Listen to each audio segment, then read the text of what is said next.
story new at 6 now. We have now learned that 7 people were arrested during last night's protest here. Portland police telling us they were part of a group that broke off from the peaceful protest. And near the end of the activities, photojournalist Bob Foster ran into this man who had a bunch of signs he'd collected.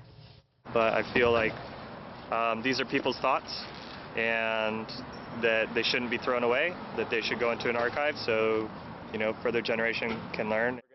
Now, his goal with gathering those signs was to get them to the Oregon Historical Society for their collection. And we wanted to find out if there really is such a collection, how far back it goes. K2's Mary Loos took on the mission, joins us live from News Control. So, Mary, is it true? Does the collection like this exist? Absolutely it does, and I found out today that it was much easier to take a look back at Portland's protest history than I thought it would be. Sometimes we receive things that people have been hoarding for 70 years, you know. Jeff Wexler is the director of the Oregon Historical Society's library.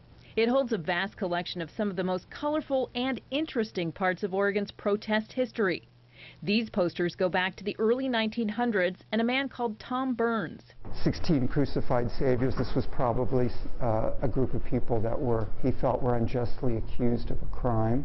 So what was the reaction at that time to posters like this? People did throw rocks through his windows, and he did receive a lot of very vile kinds of messages and letters and things like that. But generally speaking, he was accepted in the community as another voice in Portland. But let's go back to some more recent history. This is something that somebody picked up from Occupy Portland in 2011. It's an artist's rendition of the scene down on the square. Rallies and protests similar to Occupy and the one Tuesday night are found in other parts of the library. We have probably about 10 million photographs in our collection. And there's always something to add to the collection. We welcome people if they want to donate things from, for example, this recent protest that happened yesterday. We would be very interested in receiving some signs and things like that that would tell people that this happened and what it was all about.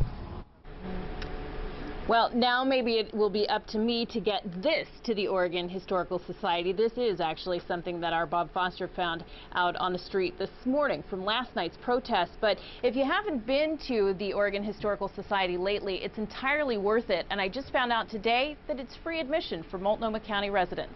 Live in News Control, Mary Loos, K2 News. All right, Mary, thank you.